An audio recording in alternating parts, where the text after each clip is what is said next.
Okay, welcome everybody. Another Thursday night. Another great guest we have on Meet Your Makers. And tonight, uh, I have to tell you, I was telling Matt earlier that Chris and I have been going out to Linne Calodo since probably 2005, six, seven, somewhere in there. And usually would go there almost every time we drove up to Paso. And I was also telling him one of my favorite wines is cherry red, and I always try to get have my hands on a bottle when I could. So, anyways, we're really excited, and just like some of the guests we've had a lot of more or recent startups, that have been around for 4 or 5 or 6 years. Once again, we have someone that's an icon in the Paso winemaking industry and has been there for 1998. You're talking about 27, 1990 20. 92 was my first year stepping foot on a vineyard in Paso. Okay. Yeah, So, and then, but Linne Calodo, it your is first 98. vintage. Yeah. So Yeah, 27 years of the label. yeah. And what we'll do is well, thank you for joining us, Matt. We really appreciate it. I've wanted to have you on here for a long time, same with Jason. And we're really looking forward to hearing your story because that's what we're all about. So I'm going to hand it off to Jason and we'll get started. Jason? Awesome. Thank you, Mike. Welcome, everybody. Welcome, Matt. Thank you for joining tonight. Obviously, I couldn't get away from Wrigley after the game, so I just posted up from here. Uh, but I'm happy to be with you all tonight. Uh, uh, And before we get in, I have to confess, Matt, Problem Child was one of my kind of early favorite wines that I used to chase around wherever I could find it. And when I found the rare occasion where a restaurant actually had it on their menu, I would repeat that restaurant just to get that bottle. wow, Uh, thank you. but super happy to have you here, uh, and dying to get into the wine. But before I do, we really like to kind of set this up as if we were having a conversation in your tasting room, um, and and learn a little bit about you, kind of you, Matt, the person before Matt, the winemaker. So on that note, tell us a little bit about Matt Free Wine. What did you do before you got into the wine business? And I know you I took a didn't do turn in school, so we can go preschool when you not preschool well. Yeah, prior to so that what fork in the road. I grew up in Southern California in Escondido when it was still somewhat rural. There were still orchards of avocados and citrus, and I watched all those orchards get turned up and houses get built when I was a kid. And then my dad from the earliest of age made me a janitor at his business, and then taught me really great work ethic. And later I worked as a delivery driver for multiple places, even Pizza Hut and the hospital system during summers. As I progressed to college and I went to Cal Poly San Luis Obispo, I originally thought I wanted to build airplanes. I wanted to study aeronautical engineering, and I just didn't quite fit in there. Um, but I took a lot of math and physics, and ended up moving over to biochemistry, and that was where I found a lot of friends and a lot of thought process that was really great for at that time.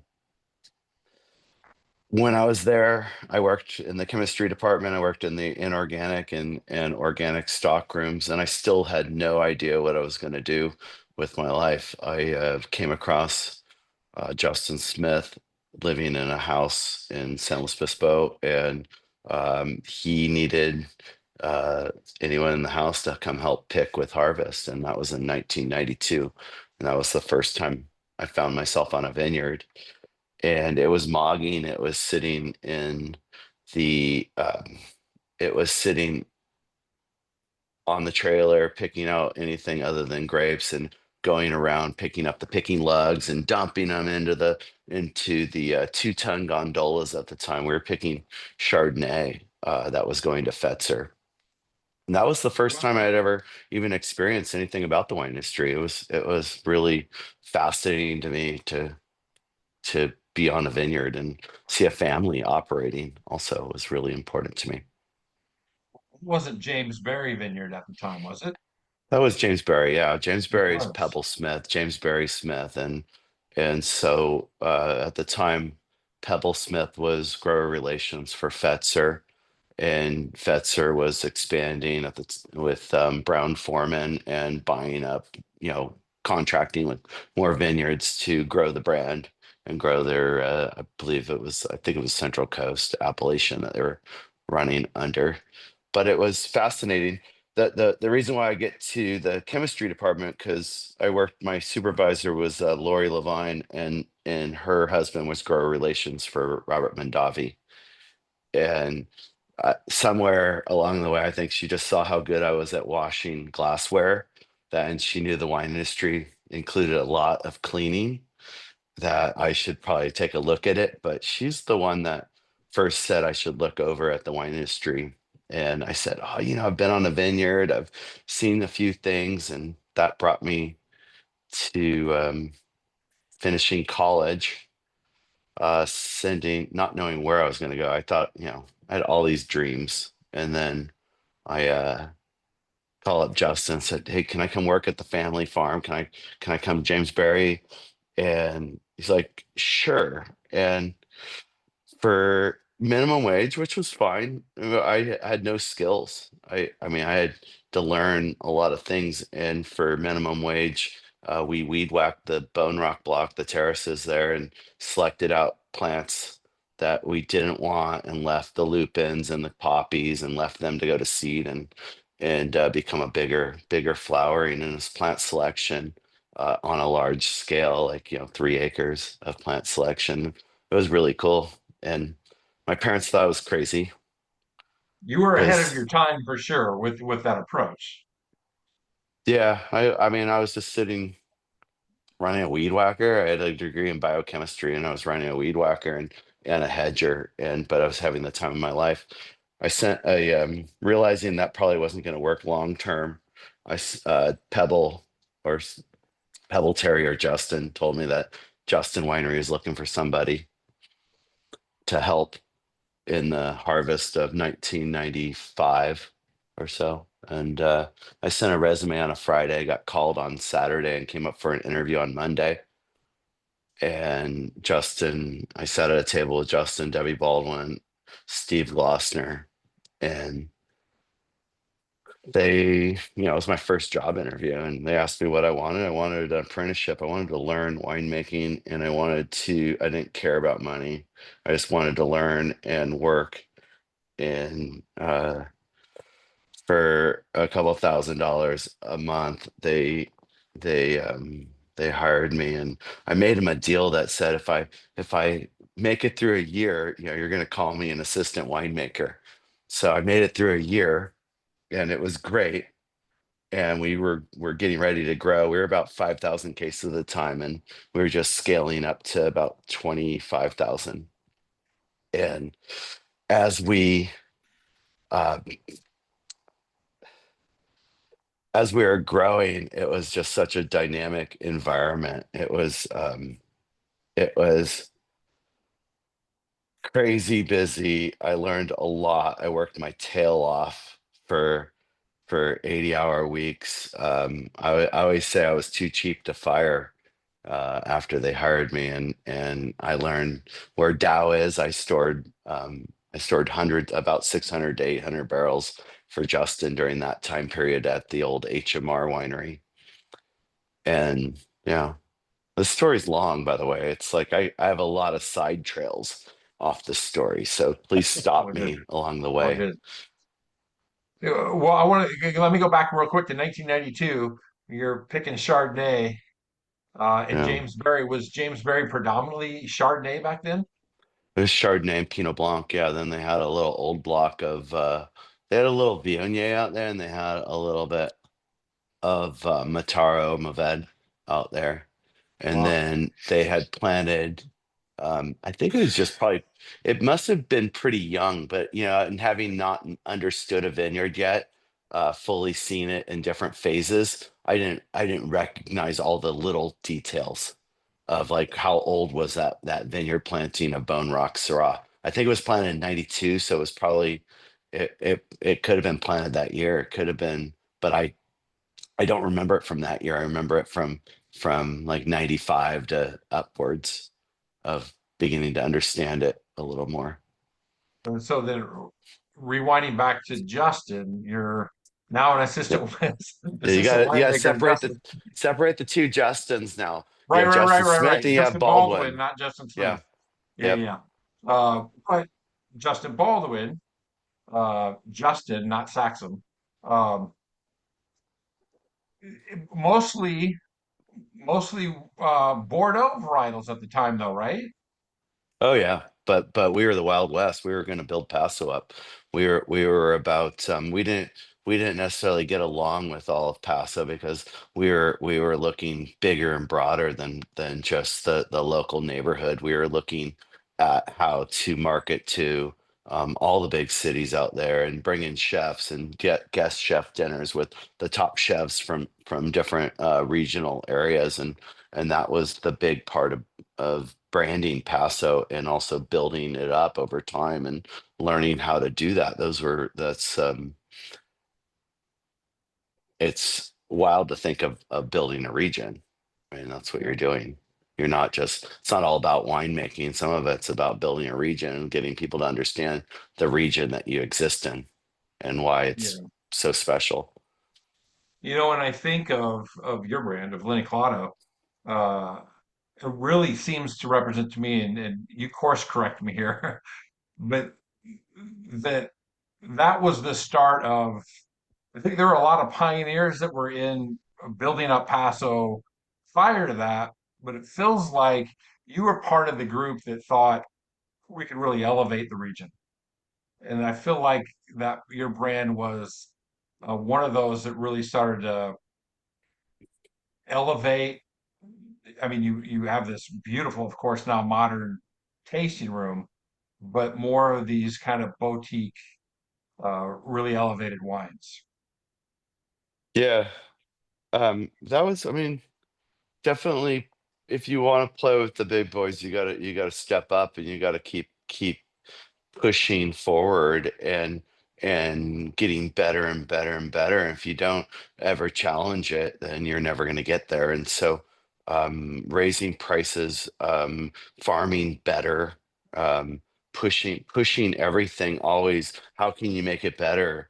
Has been 99.9% of what Linne Calodo is about, and never settling really. And that's why a lot of what I joke about in my wine labels is about just these things that are kind of unattainable, and you can be called them, but that doesn't mean anything. Doesn't matter if you're a problem child, doesn't matter if you're an overthinker, doesn't matter if you're a perfectionist, it doesn't matter if you're level-headed. It's just like you can constantly you have to constantly be pushing forward, and there's a perception that Napa Valley is here at the pyramid, and that is, we're such a young wine culture, right? For the United States to be in it for 140 years of grape growing on the West Coast, really, and then we go back farther on the East Coast. I just can't, like, when you talk to 15th generation winemakers of France, it's like what a different story they have about winemaking than, "Oh, I'm a first generation winemaker. I'm so good. I'm killing it." And it's like these guys have different stories about the history and why they do it. And there's a lot of people that get into this industry and don't know why they do it. It's that I think some of them want the lifestyle, but they don't always understand what the lifestyle is, Lifestyle's farming. It's just glorified farming. You're farming grapes, but you're processing them and you're going to convert them into wine because you want them for around for your family. You want them. It's just like it's just like your gardens that you have every year. And it's really important. So from uh, Justin Winery, then you go to Wild Horse. Oh yeah, I got fired from Justin Winery at one point. I quit and then I got fired another time. And it's it's I was a pretty good ball of fire when I was younger. And the one question that Justin and Debbie Baldwin asked me in the interview that I'm pretty sure secured the job was can you drive a forklift? And I had no idea how to drive a forklift, but I said I could learn. And I told him I could fly an airplane. And I said I can fly an airplane. I think I can learn it. And the next 7 years of my life I spent on a forklift and building Justin and building Wild Horse Winery and just driving forklifts nonstop, processing fruit, moving it from the vineyards to the winery, getting it into where it needed to go within the winery, whether it was to the crusher or to the press, and then when it needed to come out of the tanks and go back to the presses again. So, anyways, it's like that period of time was very exciting. I it's hard to describe it. I mean, I spent a time at Justin driving a flatbed truck, propane powered on Adelaida Road between Justin and where Dow is, and with my dog, and I just moved 12 barrels at a time, but I do 5 trips a day. So I moved 60 barrels a day between the two facilities. When I left Justin Winery and ended up over at Wild Horse. I left. I got fired, and then I went over to Wild Horse Winery on the same day and got a job. And I was now really, I was only more of a ball of fire. I my one job, my one thing I wanted was my dog to stay with me. Like so, my dog had to be allowed to work there, and that was my one negotiation that I did. And then I took pretty much minimum wage again. And brought your And I vineyard let dog. and But then if I lived out somebody, of my and when that happened, I lived out of my car.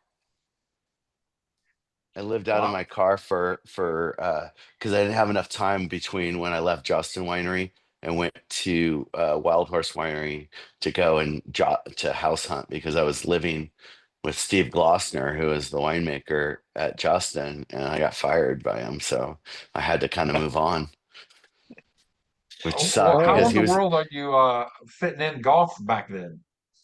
how I didn't really play that much. I played when I was younger, and then I didn't get back into it till later in life. And it's funny you know that because I love competitive sports, and I like I like trash talking and playing with I like playing with not necessarily wine industry people. I like playing with the chefs and playing with the doctors and playing with the masons and the carpenters and the plumbers and I love being out there in a different place because I see them throughout my life, whether you're going to the doctor or going or working on a project and having people work. But in competition of golf, it's just a whole different level. And I was trying to goad him over here today to play me in darts because my back's on the way out. So my golf game Nice. sucks. Well, I that mean, means golf, that's back to the forklift then, Matt. right? I a lot of years on the forklift. Yeah, that was my nickname at Wild Horse was DOF, which stands for Dork on Fork. So I Right. know it's good to make fun of yourself, right? Like it's okay. It's okay. I mean, I have no problem being a nerd, and I have no problem like the journey that I've had to get to Linne Calodo, which I'm trying to tell tonight, is that it wasn't easy. It wasn't hard either. It was pretty much just looking at every challenge with a smile and diving in and learning the job. If someone at Wild Horse said I had to go into a septic tank to pull a pump, I had to learn that job because one day I needed to be able to fix that same problem. And those problems arise all the time. And if you turn your head at them, you're only resisting what you should learn. And I I take so many kids in today that I'd say kids, they're second generation, their parents are winemakers, and I teach them, and I'm pretty hard, but I'm pretty factual on telling them how to go and how to head back to their families and help out and learn to fix things and and have great powers of observation. So I have to tell you real quick, your story about weed whacking took me back to when I was in high school during the summer. I'd worked for the Board of Education and yeah. we did a lot of weed whacking. And when I got the job, one of the older guys on the crew said, I don't even know how to use this equipment. And he goes, don't worry about it, Mike. All you need is a strong back and a weak mind for this job. my my son and Cody Thatcher from Sherm Thatcher's son, Mhm. they're on weed whacking duty this year. These like the 17 and 18-year-old boys, and it's good for them. They have no idea what they just learned this summer, but they will be able to apply it later in life for sure. Um, Oh, yeah. So good. Matt, from Wild Horse, um, how did you go from that time to starting your own brand? Oh, you stay on point. That's perfect. I appreciate it. I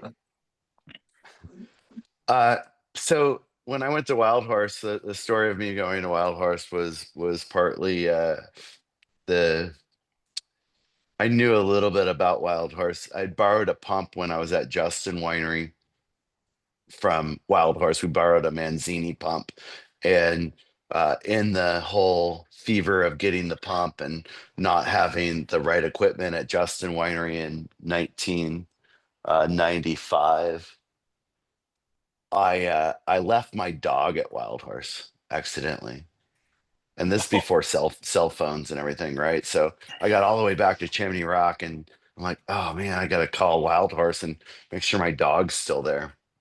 Sure enough, I'd lost my dog Bear, and that's what brought me to Wild Horse later on because they were so cool with my dog that I came in and uh, Wild Horse was 70,000 cases approximately in 2007, and we were ready to roll. We were ready to grow. We had plans for a 30,000 square foot concrete tilt up building in the back, and began managing 2,000 barrels that were stored down by the airport in San Luis Obispo, and I had about 2,000 barrels where Dow is. So I was back to HMR again, and I'd already worked there previously at Justin, so I was familiar with all the facility.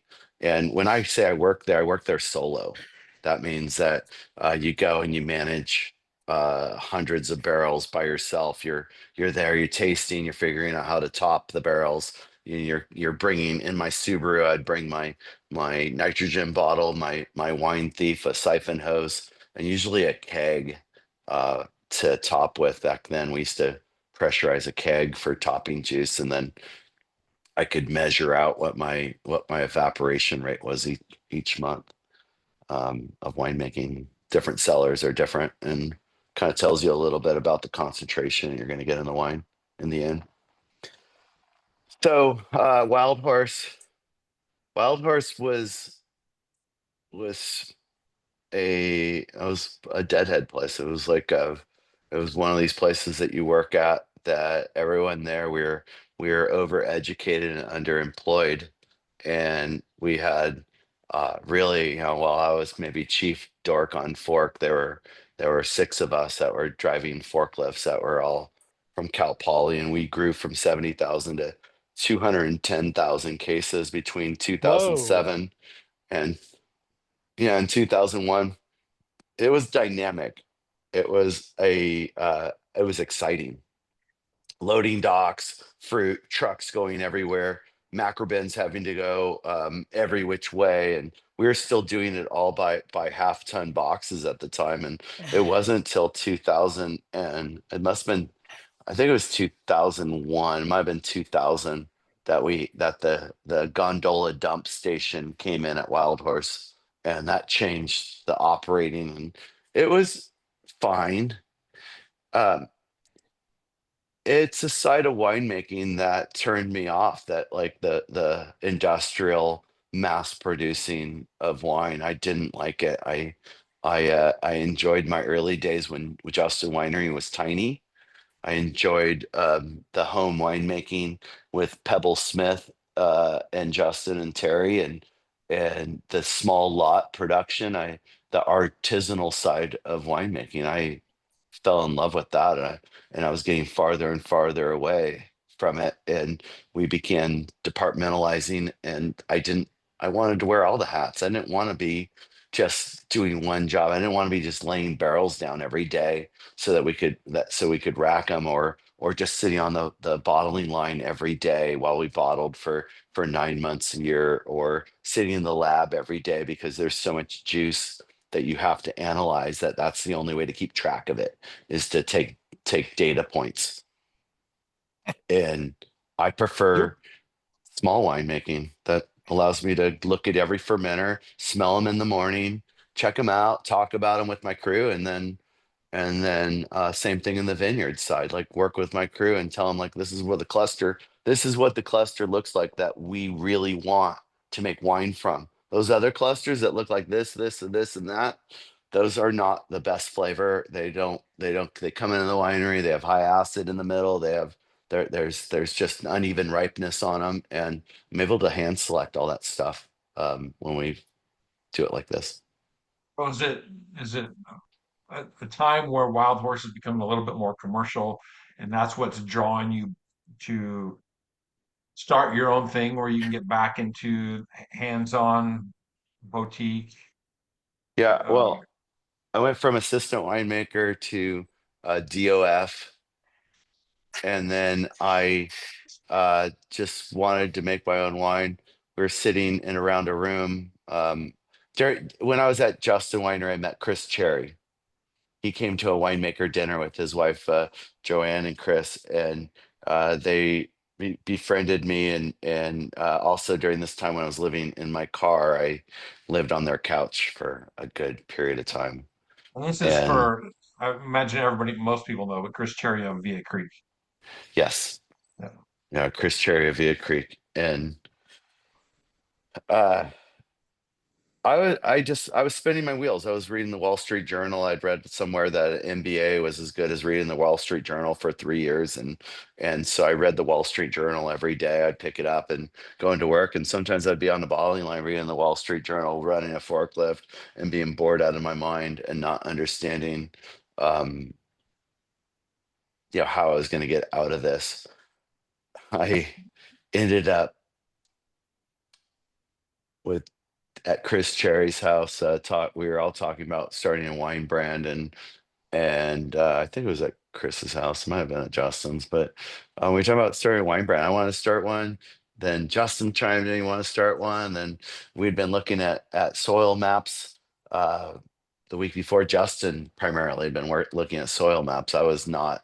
I was a chemist person. He was an ecology person that very much more connected with nature, I would say. And he says, Linne Calodo, that's what cherry vineyards on. That's what Bone Rock's on. And that's the soil. And I'm like, oh, that's a cool name. That'd be a cool name for a winery one day. And I don't know, a couple weeks later, we decided we'd start a winery together, and it was, what should we call it? And it was Linne Calodo. And so I went to Kenny Volt. Kenny required that I write a business plan that was detailed in them. And so I had to learn how to do that. My wife brought me a book about starting a business on a shoestring, and I threw it out the window. And I was like, yeah, I got this. And I convinced Kenny to let me use the facility after hours from 10 o'clock at night to like 7 in the morning is what I said. Because that was my rule, really, because I didn't want to uh, affect any of the other employees of Wild Horse with my project. They were not taxed with having to work on anything that we did. And Ken agreed to that. So at 10 o'clock at night, I'd start the destemmer back up, and Justin and I would pick fruit from Jamesbury Vineyard and bring it in there and process through the evening. And it was really, I mean, I was lucky, super lucky to be That's able to do that. great story. Yeah. So you literally started that brand overnight. We started it with Jamesbury Fruit. Fetzer had owned Mendocino Cooperage at the time. They donated a few barrels to Pebble, and Pebble donated them to us. So we had our new wood program going. And then uh, because I was the DOF, I managed the warehouses of Wild Horse and had like 60,000 square feet of indoor space. And that allowed me to control space. In other words, like, how many rows can we fit in this building? Well, I could fit 27, but if I squeeze it 2 inches closer, I can fit 28 and have an extra row at the end. We're talking a building that's 208 feet long, right? So you can, as a forklift driver, you can make up 2 inches in a building, and when you make up 2 inches, it adds up into an extra row. Well, that's your row now that you just created, and when you space like that, it definitely uh, it helps when you're getting tight to make it just wide enough for you to shimmy down and work on the barrels. And honestly, those barrels are way more fun to climb than wide spaced barrel stacks because the threat of falling is way less. And having climbed for 30 years, I'm like, I've had my share of falls. You can't tell. Well, and so you start the label, and I don't know a lot about what wild horse production looked like, but I know in your time at Justin, you had mostly exposure to Bordeaux varietals of the region, but you start with the clear intention of Rhone blends, correct? Yeah. So What's in how do 19 you make that transition? Well, in 1995, after Justin Smith, after he left college, he planted 20 acres of Rhone varietals in 5 acre blocks, 4 5 acre blocks, one of Roussan, one of Grenache, one of Syrah, and 5 acres of Mourvèdre. And that was the first time I watched someone plant a vineyard, and it was Justin and his dad planting it. And I would drive by every day and on my way to Justin Winery. It was really cool to watch it get staked out, laid out, and what eventually happened was that fruit got contracted to Wild Horse, and Wild Horse had this idea of starting Ecluse. No, yeah, what was it? It was called Equus, Equus, and Equus was it was horse, and it was going to be the Rhone brand of Wild Horse. And like Kenny taught me as a mentor, Kenny said one day, um, "Go big or go home." And I get it. Like everything he did was, why do it if you can overdo it? And we started up this brand probably at close to 20,000 cases, which is something like crazy. Wow. Like to pop up into the industry and pop up as a 20,000 case. I have no capability to do that. I can't build a brand that quickly. I can't see it, but we were doing Rhone varietals. So I processed all the Grenache, all the Syrah, the Mourvèdre from Jamesbury Vineyard during that period of time. And even the whites, I would work the white press and press. And those were the first times I got to ferment really Rhone varietals, which is not, it's any varietal's a learning experience. I can go through Tannat, I can go through Graciano. At Wild Horse, I fermented 32 varietals a year, and I'd get semi trucks that would come into my loading dock, and I'd have a flashlight in my mouth, and I'd look at the clusters, and I had to identify where the break in the truck was between the shape of the cluster and the look of it. And so I, dark cavernous reefer rig, and that was really, I mean, it taught me a lot. I tasted all the fruit from Monterey County through Santa Barbara County, which gave me a great palate. I also saw the chemistry of it too, which gave me ideas of where you could plant and how the chemistry changed as you get distance orientation from the Pacific Ocean. And I can lay out a full graph of that, which is Yeah. pretty nerdy. How has your approach changed today from what your initial vision was when you started the brand? Um, when we started the brand, I was a winemaker. I didn't have any money. I didn't have any ability. I didn't know a lot of things. I was a full just trying to learn. And the first thing that Justin probably ever, and Pebble, even Terry, probably said to me was that wine's made in the vineyard. And I didn't understand that. I was a chemist. I came out, I was like, so I had to learn that.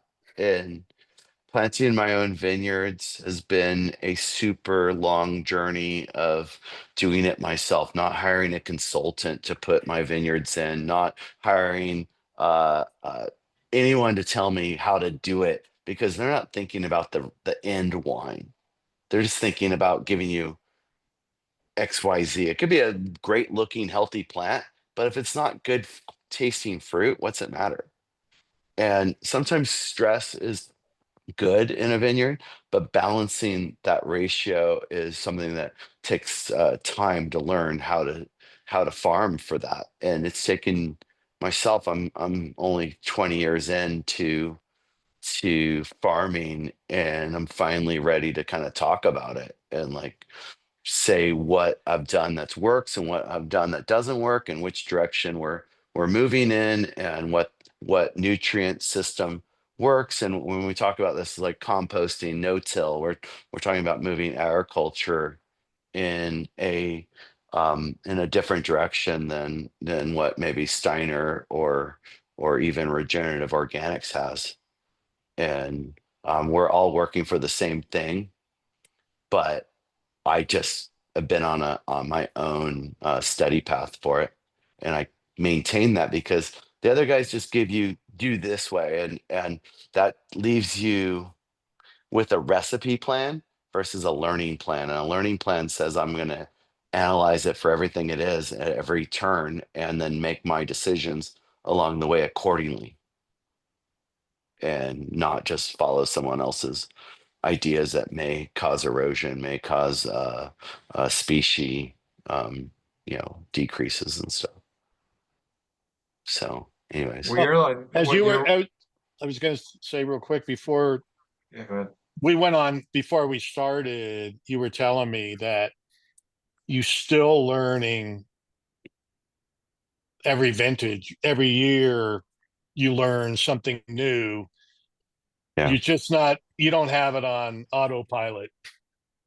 Oh no, like I in the last few months I've been thinking about something that Justin Baldwin told me in my job interview, that this is a business, not a lifestyle. And I think he was wrong. And I love Justin Baldwin as a mentor, but I chose this industry as a lifestyle, which means raising my family on a farm, means living, doing hard work, driving tractors, fixing things all the time. And it's not for everyone. Some people want the look of it. They want the glamour or whatever it is. And other people just want the lifestyle. And lifestyle's tough. It's like, your wells run dry, your pumps die, your things break all the time, and all you do is fix things. And if you love doing that, then this is what you should do. And you should grow grapes and then ferment them. Yeah, I think that's well said. I mean, you're nearly what 3 decades in now. You've got some iconic wines from the region. Are you are you are you feeling pretty firm about what wines you're making year to year, what varietals you're producing, or are you still do you still have an I experimental itch from time to time? I've never been more loosey goosey. Oh yeah. I have never been like more like let's try that, let's have fun, because I have nothing else. It's like I have grapes in the ground that come back every year. I farm them every year. I try to pick them at different levels according to the vintage, and I try to taste them. I try to look at the vine, and I pull them. And this year, right now, we're way lower sugar, uh, higher acid for most things. But now we're getting into the point of the season where I'm about to get it to the other side, probably, where my pHs begin to wander away from me, and I don't have as much. And years like this are super fun. Um, I had a year, there's not been a vintage that has repeated yet for me.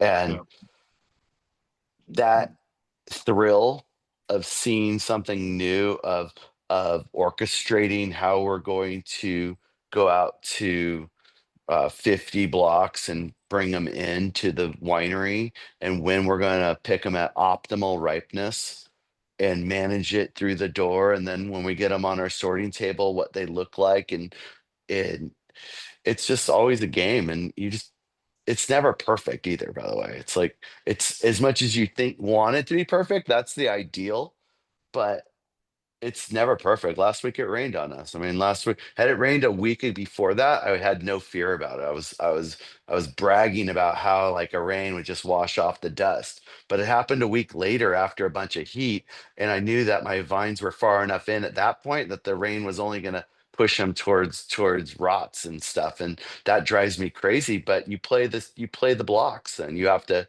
go out there and say, this is the best I can take it. I'm going to pull it right now. And that's where the difference between being a wine grower, winemaker, and being just a winemaker is. And I try to teach this difference for those that want to learn that, you know, wine, when you look at farming is where wine's made. And that's what the Smiths were trying to tell me fucking 30 years ago. And I missed it So what is because I couldn't believe it, because I was a chemist. Because right? I could solve the world's problems as a chemist. And, and the Smiths were farmers first, right? Yep. And Um, that's second generation knowledge right there. And that's something that I'm a first, and I'm okay with it today. yeah. I'm okay realizing that I can pass this knowledge on to my kids and save them some time. But I Well, had to go through it. Otherwise, there's just no way to get there without learning it. Matt, you've never been so loosey goosey. What does loosey goosey look like today? Is it about when you're picking versus what you're blending, or what does that look like for you?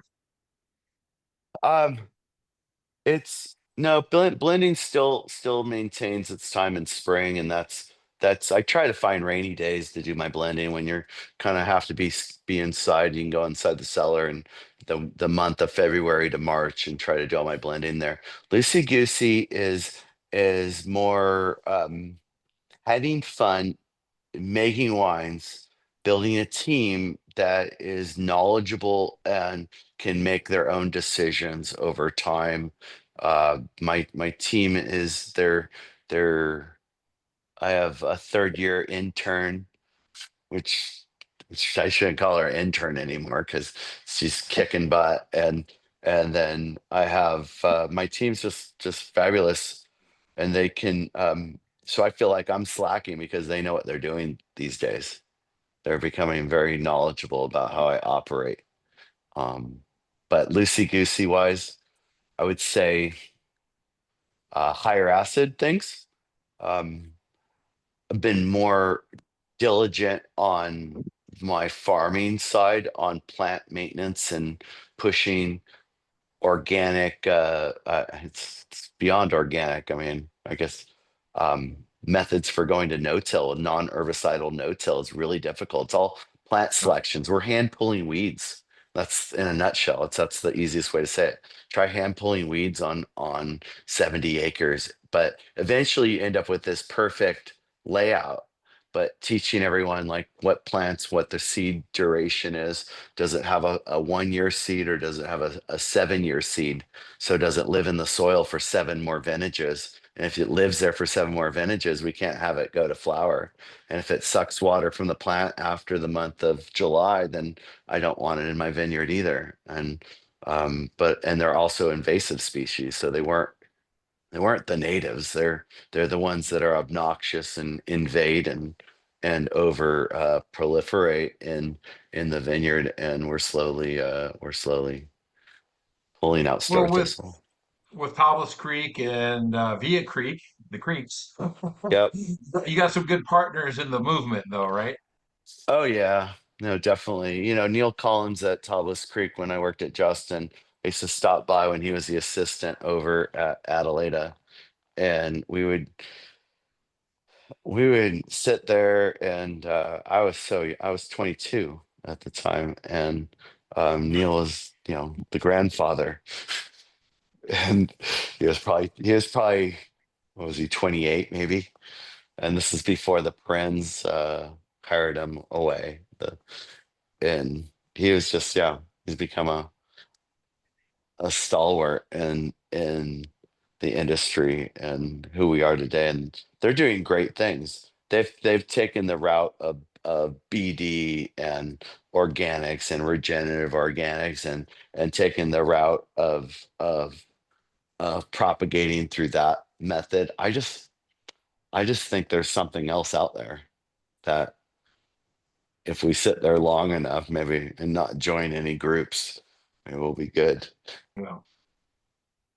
So I know Uh, we're getting tight on time. Mike, I'm sorry, Yep. you gonna say something?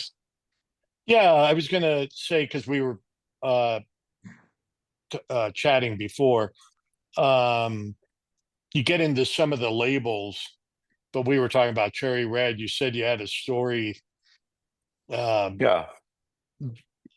and we're not in a hurry. If you want to, if you're fine, we're good. Yeah, I'm good. I'm good. All my winemaking's pretty much done for the evening here, and my team lost in baseball, so Oh, sorry about that. Who was it? the Padres. yeah. Grr. Ah, Escondido. There you go. yeah. Right. Jack the Murph. We used to ride down to the Murph in the back of a pickup truck Right. with like 12 little league kids, and I was 4 years old in 1974, and doing 60 miles per hour down the 15 freeway. I'm still here. But cherry red. So cherry red. So I went to Cal Poly. I'd gone and worked in Utah, came back, needed to find a place to live. And at the time I was working at KCPR radio station as a DJ at times, and I went in there and found a room for rent at on Broad and Lawrence, and it was called the Blue House, and I went in and got the filthiest house I've ever lived in my life, by the way. This place, the back area was condemned, but it had a pool table in it, and it seemed just perfect. So around this pool table, we would swig bottles of cherry red that would be sent down from the James Barry from the Smith household to us in college. And I had no idea what I was drinking, but these bottles would open up, they'd get passed around, no labels on them, and it was here, try this. And we would sit there and somewhere around here, we would sit there and we'd be like, oh, that's good. And then, okay, it's your shot because there was a pool table there. And that was my first taste of cherry red. When Justin and I started Linne Calodo in 98, Elmer, uh, Justin asked Elmer and Mary Cherry if we could use the vineyard, and they said yes. And the cherries have been in the Paso Robles area since I believe 1885. I might be off by a decade there. And It was, I had no idea what this fruit was. It was dry farmed head trained Zinfandel planted back in 1977, and also has Chenin Blanc planted up there. It's 2.5 acre vineyard on a 170 acre piece of land, and it was just this vineyard that we'd go and farm, and Justin would at the time drive his crawler tractor from James Barry over one property and drop in to do any tractor work there, and it was spectacular flavor for 25 years. We had a handshake deal with the family of farm the fruit and give us some cases of wine. And many times over the years, I asked Elmer if can I lease the property and things. He's like, no, I just like your wine and send me cases of it. And every year I'd go over there with my children as they were growing up, dropping off cases of wine. And if there was a wedding or any special event in the Cherry family, we would go ahead and make extra wine and or relabel it for the event. And it taught me a lot about winemaking. It taught me a lot about Paso Robles. It taught me a lot about the West Side, the culture of the West Side, the fact that a family would allow us to farm this fruit, and we farmed it for I guess 27 years now. 3 years ago, to 2023, 2 years ago, I guess I purchased the property, and it had been in the family since 1885. And it's just like this property that speaks to you. It's why I'm in the industry. It's the first time I tasted juice from Paso Robles, and to be able to farm it and make it every year, and to not to take care of it. Most people wouldn't understand what they bought if they ever bought this vineyard. It's older. It produces a half ton per acre on it. It's not this massive producing, but the fruit is unbelievably intense. It tells a long story of living there, and cherry red. So one of my favorite wines. So Show you my ignorance. I didn't know the story. Heard it for the first time. I thought yeah, I look at the glass of wine and look yeah. at its cherry color. It was fifth I had generation no family. idea. Right. Now I get it. Okay. Yeah. But Yeah, I have been fastened. Go ahead. not I'm related sorry. to Chris Cherry. Not related to Right. Chris Cherry. This is Elmer, Mary, and Cal and Glenn, and it's this Kelly Cherry, and it's like I think I just want to steward it onto the next generation, keep these vineyards like this alive, because they tell a story of Paso back before we all arrived here, and thought it was just you know thought it was only cool when we got here. It was cool before then. So I have a question though. Over the years, I have noticed it was very dominant Zin, and it has moved. And you're a blender. You're a master blender. So how do you keep um, the authenticity of the cherry red? How do you balance that off? I'm fascinated. Yeah, that's a great question. So most of that decision making would be based off of probably the total acidity and the pH on it. On a high acid year, you would see that I'm putting more Syrah and more Mourvèdre at it, to try to cut the acid that's in there. On a lower acid year, one that might have taken it riper, I will not have as much in there, and it just varies from year to year. This year, it's at point 0.3 bricks in the back of my cellar right now, on skins, and the total, it feels really acidic to me.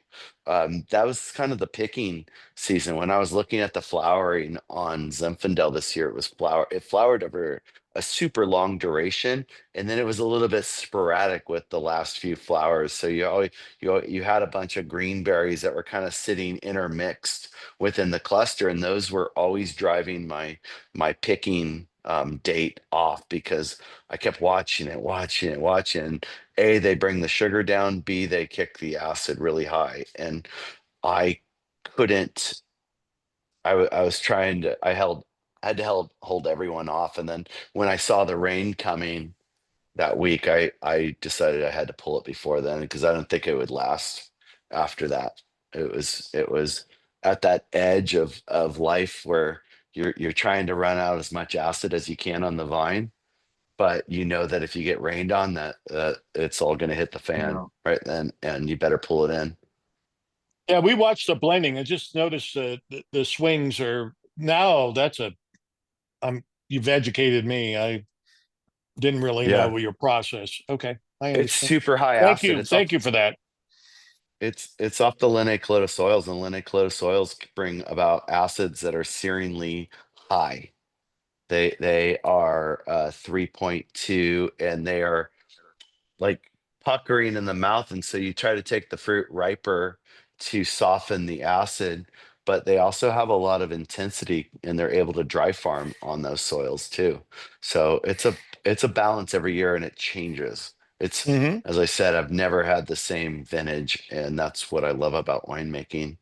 And just every season, in the coming weeks, we'll be sitting at my press as the lots come through, and it's the first time the wine's born. It's the first time you see a vintage that you've been farming, and now you've taken it from sugar state to alcohol state, and you're squeezing it off, and you're tasting it, and you're tasting the acid level, but you're also having to project what's going to happen when it goes through secondary fermentation. How much of that acid's going to fall away? How much malic are you tasting on your tongue? Is that what amount's going to convert over to lactic and change that overall flavor? So that's Thank you for always. so much for the answering that question. I So, so, so. really learned a lot. Jason? Yeah. Yeah, no, Matt, I know we're running past time a little bit, and I appreciate your patience, but just in case anybody's got to jump, I want to give you time, and we can continue beyond that, but I want to give you time to talk a little bit about your current lineup in your wine club to the Okay. group before anybody has to jump. Yeah, my current lineup is like 10 different wines, typically, and then I have my alter ego, which is the slacker wines, which is just sort Which, by of. the way, not to interrupt, but I just have to say this, Matt made a comment in here that Loosey Goosey sounds like a great name for a next slacker wine. It does. I Appreciate do like that. It's just, I mean, soccer is my alter ego, where I feel like when I'm not working hard enough, or I'm got too many irons in the fire, and I'm going different directions. There's 10 wines. Overthinkers, my estate wine that catalogs all of my plantings from '05 to date, my best plantings that I have. And I started that with the idea, it's like a diary, a liquid diary of cataloging from, it starts with '07 and moves forward. And it just takes the information that I needed to know when I was younger. And people would ask, like, how long is this wine age, or you know and I couldn't answer those questions because I didn't have the data, and I couldn't just bullshit it. I couldn't just sit there and say, oh, this is a 7-year wine, this is a 10-year wine. I had to watch a wine for 10 years, from grape to 10 years old, to say, okay, that's how it works. It just didn't work the other way for me to just boldly proclaim something.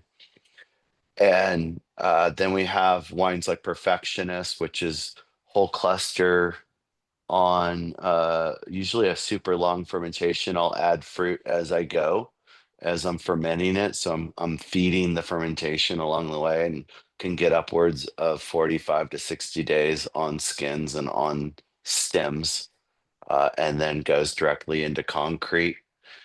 and that's been a fun one. That takes a little bit of sourdough starter feeding, and just kind of I'm feeding my fermentations. Then we have Sticks and Stones, best Grenache that I grow. Hilltops, usually west facing to south facing, and pretty high acid. It changes its life as it gets like past its year 4 to 5. It begins to change how it tastes. And then Rising Tides is a wine that conceived on blends, but blends that you didn't perceive what the leading varietal was, because I'm trying to break that down. That in if you were in a village where they had wine, you wouldn't care about varietal. You'd care about talking with your friends and hanging out, and you'd be drinking your glass of wine, and you'd just have a good time. And the farm red of both Rising Tides and also Elsie red also kind of follows this, is to have a wine that's quaffable, the wine that you drink and you don't have to dissect what the percentages are, or what the total um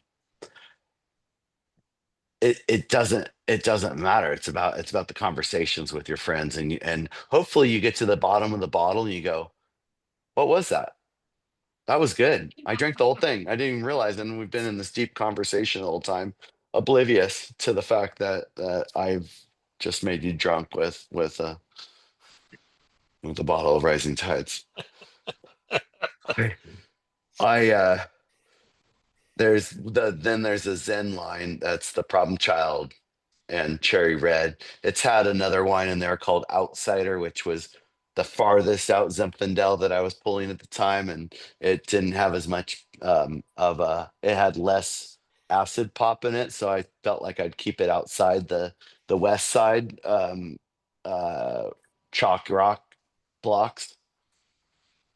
And then I'd make the Contrarian's white wine, Grenache Blanc, Pique Blanc, and Viognier, Chenin Blanc, and also has I don't know, 5 pounds. No, it probably has 40 pounds of claret in there, which is like a gallon. So You, yeah, you go know what, ahead. Matt, though? The one thing you have to tell everybody is you kind of had some notoriety for one thing. You had your tasting fees up at $40, $45, correct? And you peeled them back, and tell us the story behind that. Well, yeah, that's a good. Oh yeah, that's a great question. The so the leapfrog game of tasting fees in Paso was something that I probably started back in. I mean, it was always there, but we all jumped, right? Everyone wants to be the big dog, and oh, and you put your tasting fees at this. You must be more important. Your wines must be better than your neighbors, and you move. And I know how I do things. I do things really well. When I began to see my daughters try to go out and wine taste with their friends, and wine tasting's evolved. It's not all just walk in the door and pay your fee. It's talk. It's reservations. Put down $160 before you come into our winery tomorrow, or in 5 days, in a week, whatever your reservation is. And it's not that easy for 21-year-olds to go out and put down $160. They don't want to put that down for their friends. They're not positive their friends are going to commit to it all the time. And that bothered me, because I remember going around and tasting for $5 around Paso. And that's how I got hooked on wine. That's how I got intrigued and talked to owners and talked to viticulturists in the area. And that was really what started my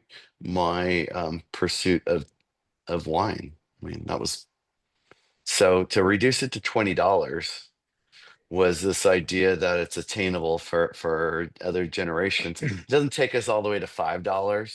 I probably should have. I, in all honesty, I charge very few people in my tasting room. There was a period of time where it was so low that it became the tasting rooms became the party bus, right? You Yeah. you have room, and then a bachelorette party would roll in, and it was a little disturbing at times. And they would all just refer to the wines as I'm on wine number 2. I'm on wine number 3. And that was their depth of even caring about what you're pouring to them. So the pricing model pushed people to have to focus a bit, but I would say it pushed them over the line a bit of where hospitality and introducing them to what you produce got lost in the shuffle. I saw you said in an interview a couple of years ago, uh, you commented about that and about its impact on younger generations well ahead of your time, because this is exactly the problem the wine industry is facing today, is losing the younger generations. And I've never heard that connection before, but that may have more of an impact than maybe I realized, at least. I mean, it's Because when we were super. all younger, we were paying a lot less for tasting, that's for sure. If We anything. were, and it Yeah. was fun to go around and spend a day. You'd go to 3 or 4, 5 wineries on a day. Today the wine taster goes to 2 to 3 at max, 3 at max, and they're much more calculated. They have an appointment. They show Mhm. up. They're there sometimes for upwards of 2 hours. And that was not how it was. It used to be you walked up, you came in, you put your glass forward, and you got pours, and you went, well, that's good, that's good, that's good. Okay, I'll take a bottle of that. And you walked out the door. And today it's a whole different scene. And we've changed it all the way. I mean, I was early on appointment only. When COVID came and we had to come back as appointment only, we were already versed in it. The problem with appointment only is that you close your doors, your club members love it, but then as your club shrinks, you don't have any new blood coming in, and no one's showing anybody, and you're just like, you're just a dying disease. And I don't like it like that either. I did that when my kids were learning to ride bicycles and people were driving up wildly, and I was very much a father and trying to protect them and say, I'm gonna know everyone that drives in this gate now. No one's driving in here and tossing beer cans out of their car into the planter boxes, and then my kids are trying to skateboard and ride bikes, and I was like, that's not happening. And I realized Also, we might have sidetracked you a little bit, but I want to let let you me talk about your wine club real quick before we lose anybody else. let me let me just make a quick Yeah. comment before he does that. It- the fact is, you're spot on. I agree with you. But it takes. There's not one person on here right now. It takes hundreds of tastings to develop some kind of palate that dials you into what you're going to like and you're not going to like. And that Yeah. takes time, effort, and when the expense gets high on the tastings. So kudos to you to see that. It makes a Thank difference for you. younger people in particular. I'm sorry, Thank you. Jason. Go ahead. No, no, no. Go I ahead just with want to your give Matt a chance to pitch his wine club for before we lose anybody. Ask the just The question. re- wine club, yeah. LC experience. It's the experience of tasting the Linne Calodo wines. I think there's a few different levels for the wine club. I'm not probably the best salesperson for this, but if you want to try my wines and follow what I do, I don't replicate any vintages. It's more about taking what's working best that year, and then I blend them, and then I curate the wine list, the wines that you get in your shipment each time, and that's just that's the LC experience in a That's nutshell. And great. it's a We'll, we'll be up you there know tomorrow. awesome. Seriously, we're going up there tomorrow. We'll see you tomorrow. Perfect. Yeah, come by. I'll be here. I'm gonna All right, be cool. picking Tempranillo at 6 a.m. tomorrow morning, and then should be like five macro bends tomorrow morning, and then we'll be processing it pretty quickly, hopefully tomorrow, and that's Hey, yeah, that's gonna be a good pick tomorrow. Tomorrow's pick was a little tricky for me. I fretted about it all day long, like literally for almost yesterday and today. I think it's gonna be a good pick. It's the acids falling out of the Tempranillo. The plants look like they're ready to roll, and the flavor is really nice and color's good. So Should Very nice. be always stressful before you call any pick. Can't put it back on the vine. It's like, Hey, Matt, I what's love your labels. What inspired the label changes?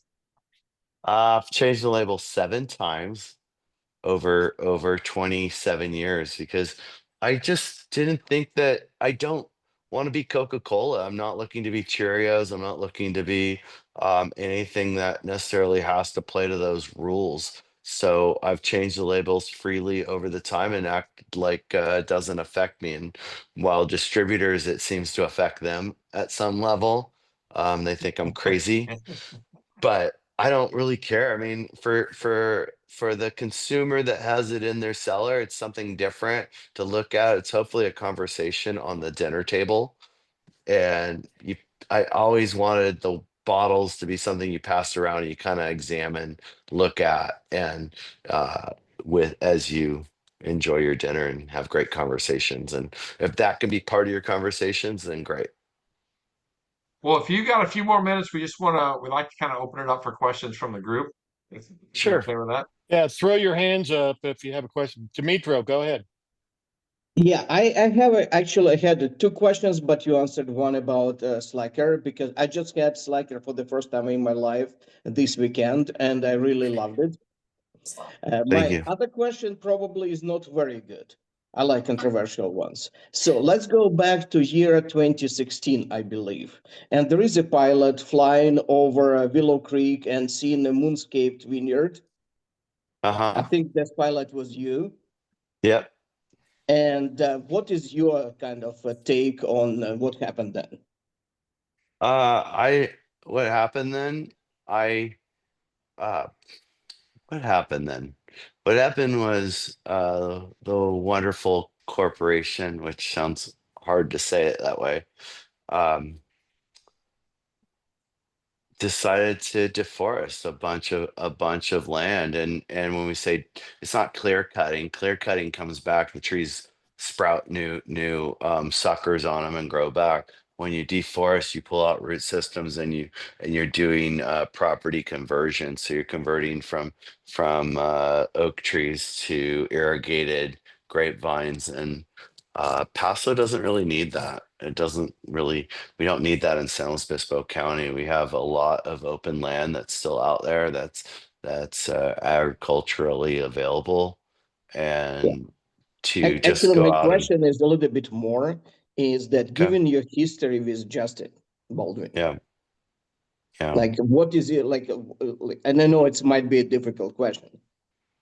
No, it's not difficult at all. I mean, my history with Justin is that I learned there. He's my Justin Baldwin's my mentor, and he taught me a lot. I mean, I was telling him recently that I when we were building the newer buildings on the other side and building a 5,000 and 10,000 square foot building there, that hanging wallpaper with him at 8 o'clock at night in the bathroom was really like that set me on a path of what it means to be an entrepreneur and what it means to work at all hours of the day and do things. And the fact that I was the only employee that was still there to go and help and screed it down and was taught me. Now, when this happened, I was upset. I don't think I think um, the idea of ponds on the west side, where we have small seasonal wells that are upwards of maybe 75 gallons per minute, or yeah, per minute on a good day. It's just not a great system to have. It's called water banking. You put the water above ground. You build a ton of. You take it from your neighbors. You drill super deep wells. And you suck harder than any of your neighbors, and that's a real issue with that type of farming. If you farm on a dry farm system, a sustainable system, it doesn't affect your neighbor's habitat or culture. It just it reduces it. So if you the more you do that for a long-term sustainable system over, we're looking like extrapolating 100, 200 years out, that's the system you want to build, one that actually has grapevines growing there without having to suck water lower. And that project did not qualify for that really. And they were grading and there's popping everything out. And it was the third one they did. It was not the first one. And look, they've made amends. They've to with that property and invested in Cal Poly's enology and viticulture program. And I've But they already did what they did. So they did, but it was a good lesson in the community. I mean, we took 2 years of my life going through the board of supervisors and getting ordinances set for both deforestation and also pond ordinances, and that was putting on a different hat for myself to follow through with that and negotiating on how like what no one's ever you don't ever, everyone's never happy, right? So there's always someone who's upset, someone who feels you're taking their property rights away, or someone that feels that they're getting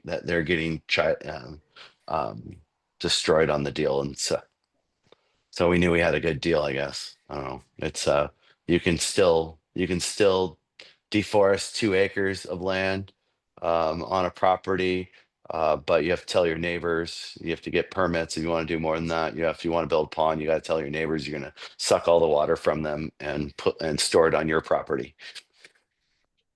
Thank well, you. I'll tell you what So I learned more from that.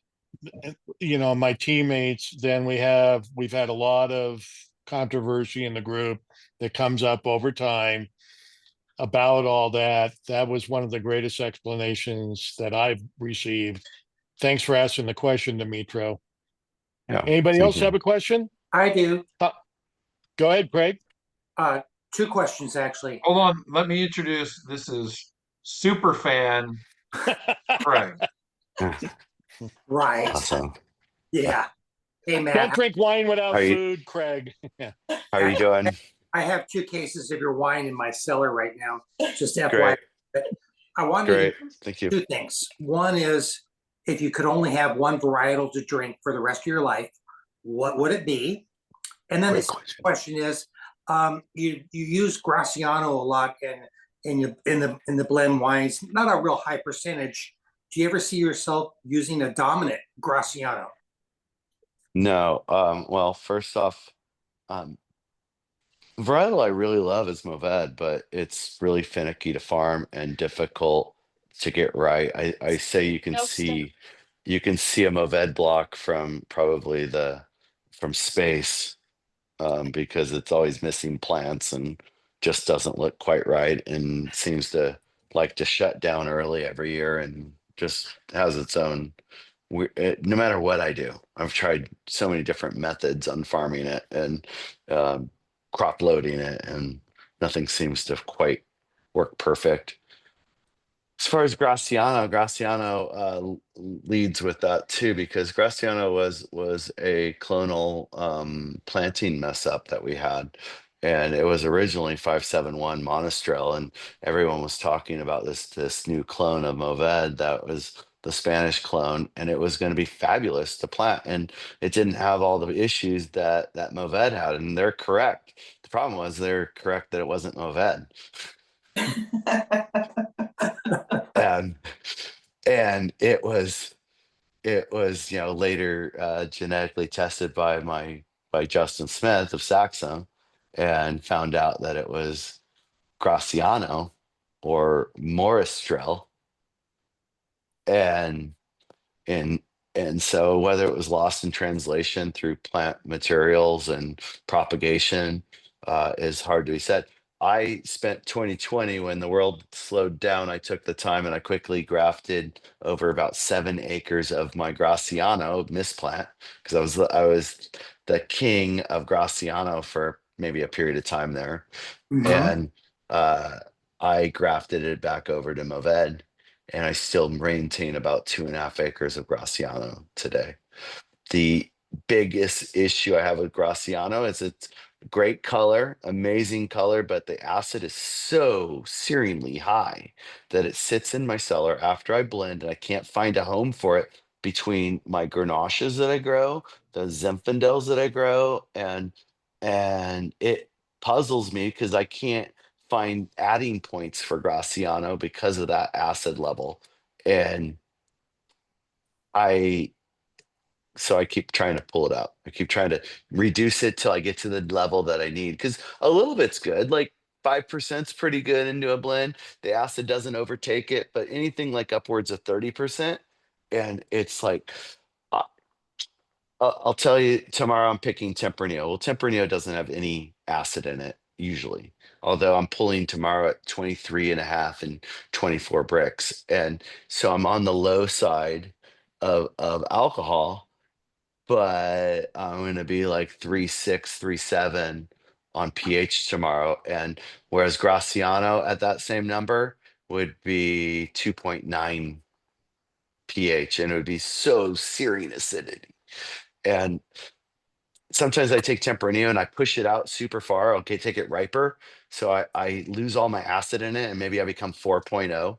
And then I can take the Graciano and play it back at it, because now I've created two opposites out in the vineyard. And this is where grape growing is where you make it. And trying to teach younger kids like that, they might see the chemistry in your lab here of the fruit, but if they don't understand where the fruit's grown, how it's grown, what the farming method is it dry farmed, is it irrigated, if it's been irrigated, has it been fertigated, what nutrients are going towards it, and it changes the ultimate wine. And the purest form of wine is dry farmed, by hands down.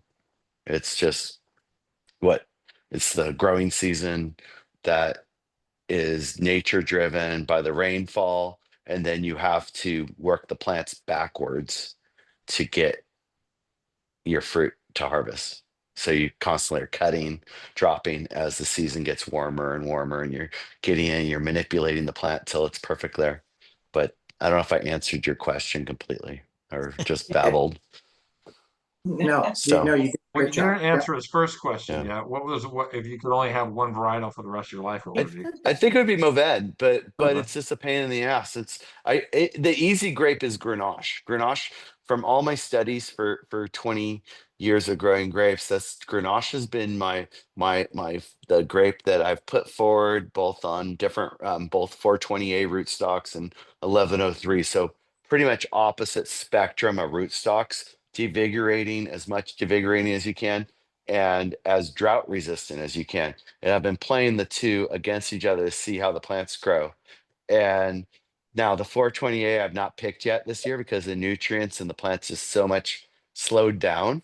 Generally, it looks like a pinky connected to a wrist on 420A versus 1103 looks like a wrist connected to a thumb. That's Like, funny. so the roots are the wrist, the 1103 is like my wrist. And that's the big difference of nutrient uptake and how sustainable the plants are. And I've been playing those two plants along with Grenache. Grenache is lively, it's prolific. I think the grapes get better as the vines get older. And I think they begin to self-regulate as they get into their 20s or 30s. But we'll have to see, because California, I'm just sitting here experimenting and watching it, and I've set up the experiment, but I have 30 more years of my life watching it, hopefully.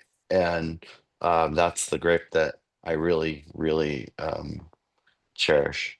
Greg, was your question about what grape would he grow or what grape would he drink? No, what if you could only have one more?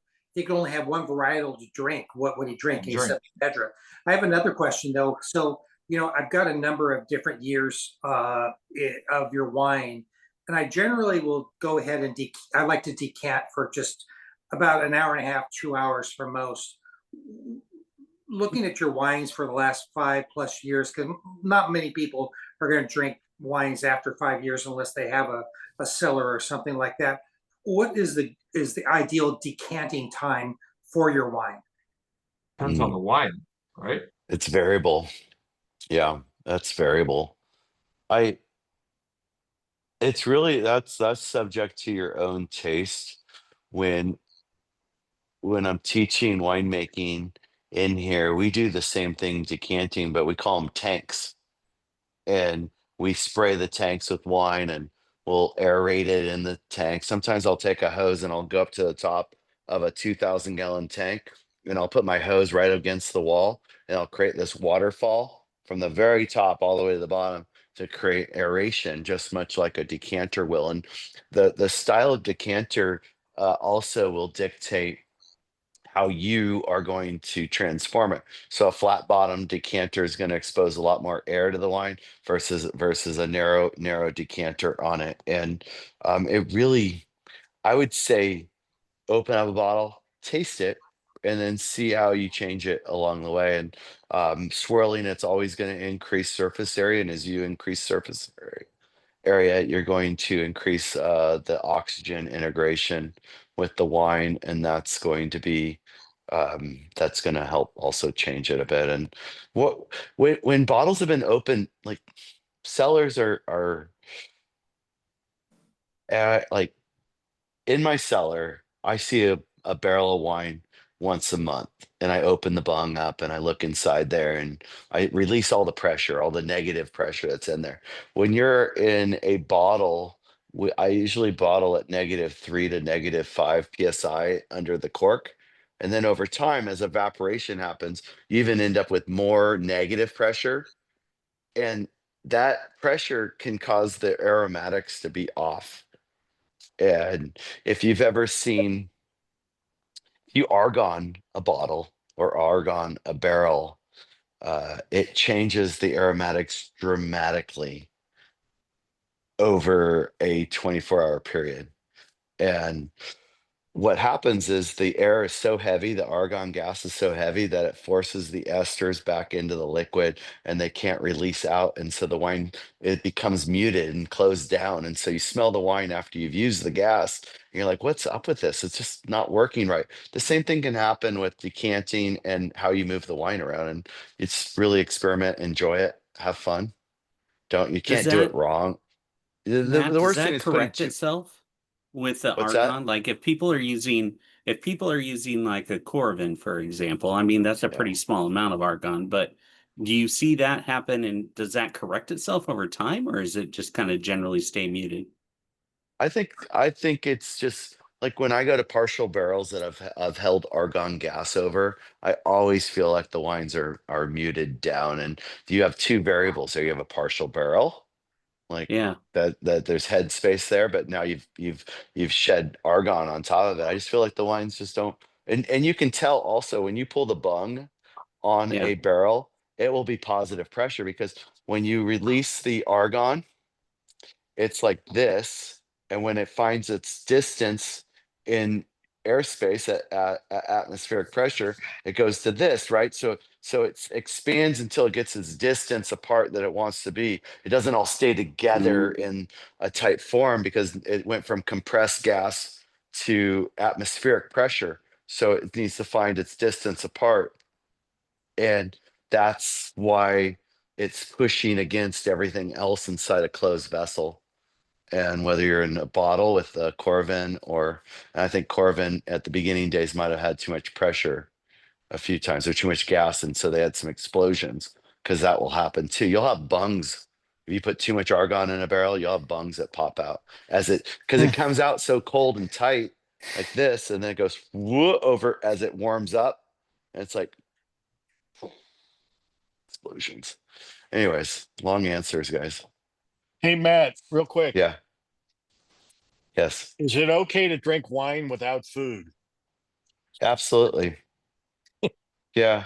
Most of my wine drinking is in my cellar when I'm making wine. And everyone asks me, when do I drink wine? I drink it, drink it when I'm working on it most of the time. And He's that's an instigator. That We're, Mike, we're he's not, an we're instigator. not, Yeah. we're not, we're not laughing. We're laughing.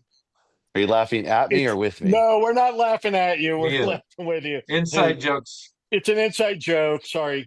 I just Yeah. needed an expert to iron out the wrinkles in it. That's all. Here's the behind the scenes. Mike is a wino, and Greg and I like to pair food.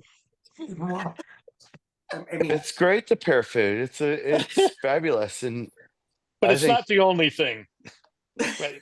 It's not, but it's also, I mean, how many times am I out in a vineyard just eating grapes by themselves, trying to think about what I'm Mhm. going to pull and bring into the winery and when I'm going to pull it at the right time. And the first picks of the year are always way harder than the middle picks. And then the last picks are super easy. You're just like, bring it in. I'm done.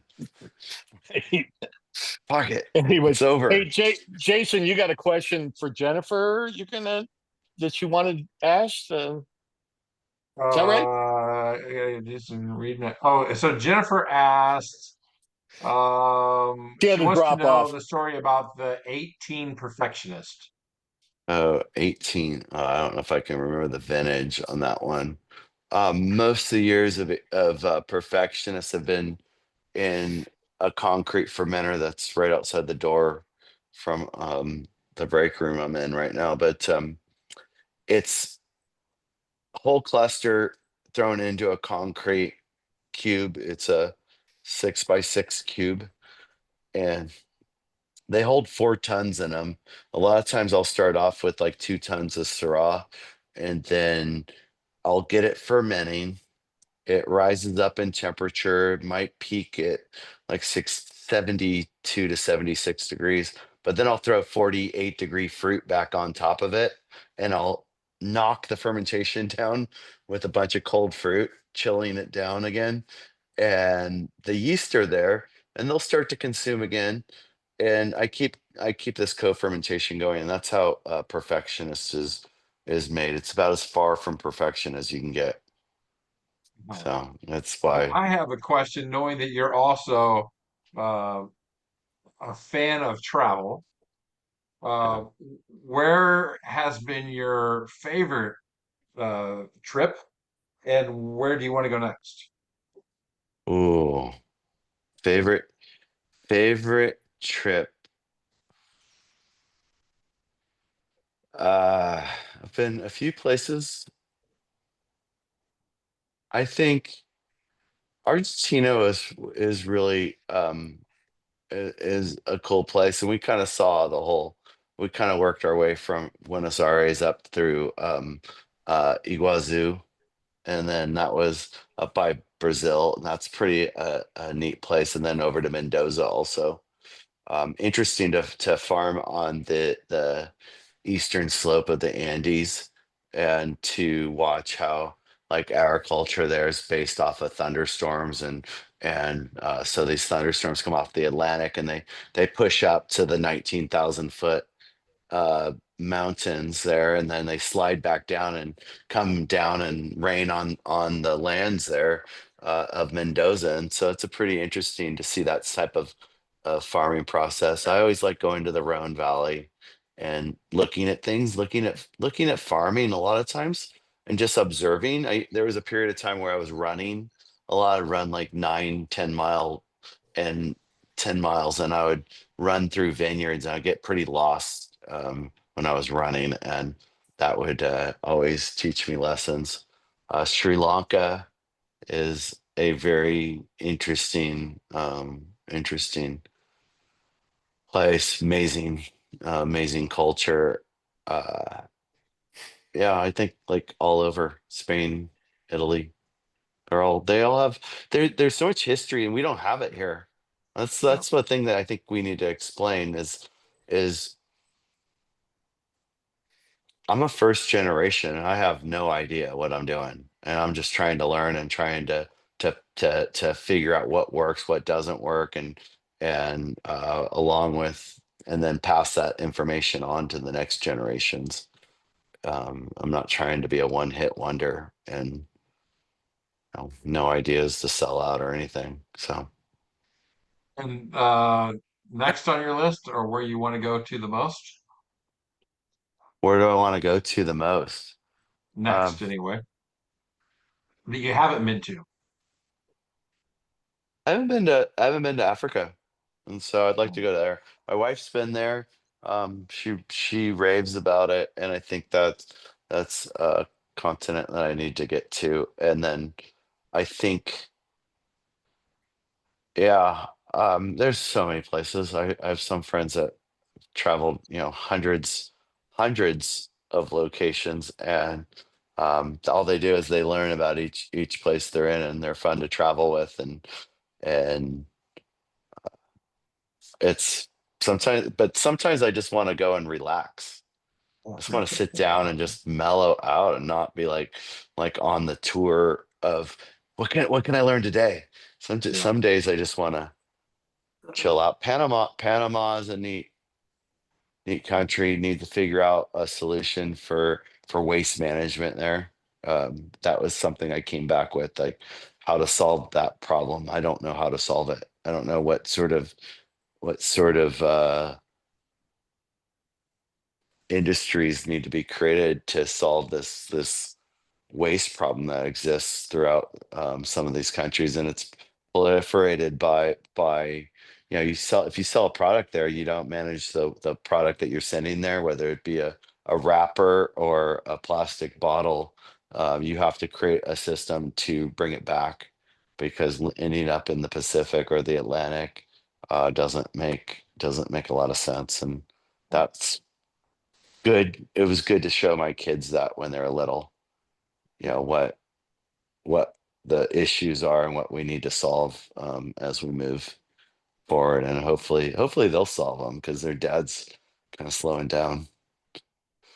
Hey, Steve Adam, do you have a question? Turn your mic on. Yeah. Can you hear me? Okay. How are you doing? Good.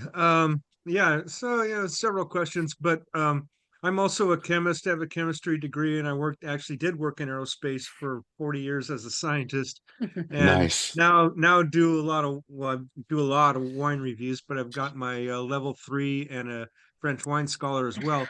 But Nice. anyway, yeah, so I like the wine, and you make fantastic wine, by the way. But you were back to the grape growing, where you were talking about balancing the acidity and the growing and the picking time. You ever find that, like, if you let things go too ripe or riper, let's say, and then you get that and you make the wine, that you end up with a high alcohol content? That, I'm seeing this more and more in the Paso wines. We're 15% now, 15.9, 15.8, and it's like, it seems like you're able to Yeah. manage that a little better than most. Yeah, I'm part of the problem with that, because see, when everyone began, what we were searching for was trying to figure out, like, if you ripen the grape on the vine and you take the seed to brownness, you soften the tannin profile. As you soften the tannin profile, your acid profile begins to fall out the riper you go. And so the more palatable the wine is, but that also brings higher sugars along the way, depending on where you're growing. Most people interpreted it as just that we were chasing after the sugar. And so the region as a whole, I felt like, began to pick riper and riper, chasing after Yeah. things that didn't necessarily meet their own vineyard's chemistries. But they read it as they read the alcohol as the reason for doing what we were doing. But what we were doing is the fruit was big enough and bold enough to cover the alcohol amount. And mostly I was trying to flesh out the pH of it, and the total acidity to soften the wine. And this year's one of those years it's closer to 23, where all that chemistry is happening earlier at a lower Brix. Happens periodically, happens in a cool growing year, happens in a year where we get to October and we're able to run in with a lower sun and shorter days coming on us now. That once you get to this point, now we've made it there with the rest of our fruit. So I'm able to hang it out there, and my sugars won't over climb my ripeness. So I'll be able to Right. sit there and not have as much photosynthesis happening. And all the wines that are to come this vintage are going to be fabulous, as well as the wines early are really good. I made really good picks on them. But Yeah, they're that's part of also the problem. You got to pick at a certain time if it's too hot, but then right now you can let them go and get that balance When you have the between rain. the tannins and the acidity, Yeah, I pulled everything that had been affected by rain. I felt like that I needed to pay attention to.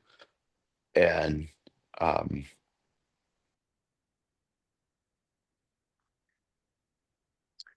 I back? Okay. Yeah. Yeah. Yeah, Okay. you went out. Sorry. Yeah, I you're good. touched You're my good. ear and my earbud clicked on me. I wasn't sure what happened. Um, the the chemistry of grape growing is fascinating. I plant vineyards today according to what I project I'm going to have and what I want to make in 5 to 7 years from now. So most of what I'm working on is, hey, I feel like I'm getting too acidic.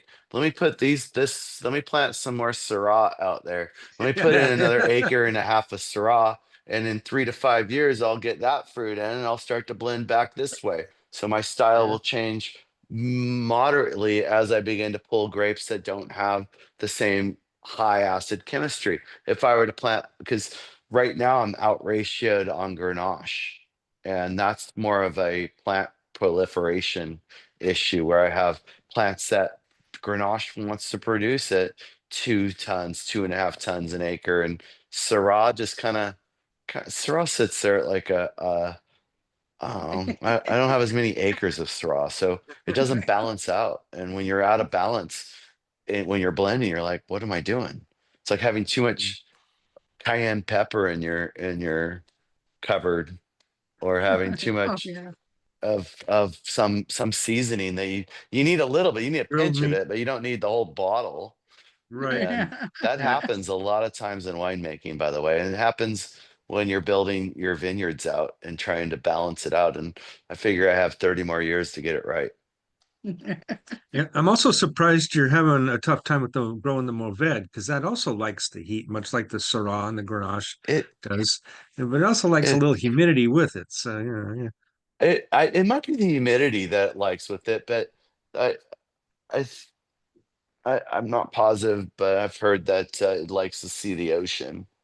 Yeah. Movad does, but or Well, that's why it does well and down in the lower, in the southern France, like way southern France, Mediterranean climate. You got yeah, it hot, it's just still hot as shit, and but it's very humid too. it looks I still think it's a clonal issue. Like, because I've been in Bandal and looking at the vines, and I'm like, this doesn't look like what I'm growing. Ah, It does not quite look the same. It just, whether, I don't know, it's plant selections. I've tried so many different things. When you graft it at nurseries, they'll charge you an extra quarter for grafting it because it has such bad take on mm, grafting unions, and so it doesn't quite match up, and so they'll charge you because they have to make extra XYZ 20% more in order to get you enough plants, but it still tells you that there's an issue even on those plants, that there's something going on that doesn't quite match up. yeah. And maybe own root Moved would be better. Maybe that's what I Mhm. should do. That's Yeah, actually a well, that great was the idea. hardest one to come back after Phylloxera too. They had a real time getting more bed to Did come they? back. Yeah, yeah, That's history I didn't know. So that's yeah, cool. That tells a little more of the story, doesn't it?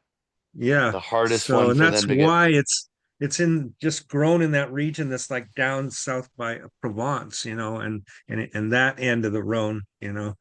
Uh, It's very finicky. yeah. And I've tried so many things, like just taking them down to one cluster per shoot, one cluster per every other shoot. Like, let's reduce this plant's stress, because every year, like right now, if I walked out there, the way it's turning is um it's it's not very good. But in hindsight, I remember Pebble Smith telling me that one cluster, one shoot was how it harvested. And I think I might not have been able to read a plant well enough when I was 22 years old, or around there, as I can read them today. So I might have been looking at a plant that today, if I looked at that vineyard block, I would be like, that vineyard block looks like crap. And back then I thought it was just like, oh, one leaf, one cluster, perfect. Have And you tried playing with Carignan? I have Carignan. I picked it on yesterday morning. I picked Carignan. Oh, and sweet. I have 1.7 acres of Carignan right now. Okay. And it picked what I pull in 2.44 tons. So what's that per acre? It's like uh 0.8 per acre, maybe. So Like what are that. you Yeah. blending that with? Concept was to go into Zins, to go kind of the old world, the old Ridge wines and stuff that had a little bit of Carignan in there. Was that Liddon Springs or was that um I don't I don't remember which one it was, but those were the wines that I cut my teeth on when I was younger that were in grocery stores, the Ridge and the Ducey Zen would be in grocery stores back then. And those were some of the early bottles I bought. And my palate is so house palated that it's because when I worked at Justin right out of college, I was all the way out there and all I did is drink from the tanks and from the barrels for years. And yeah, people would Jeez. bring extra bottles by and the Prinz would show up with Beaucastel periodically and have dinner um out there. And but I had no idea. Like the first time I tasted a wine that was made in 53, uh that was like I didn't know what I was tasting. I was like, that's cool. I got to taste that as a 22-year-old. It was really cool to taste Beaucastel, but I had no idea of what exactly I was supposed to be tasting.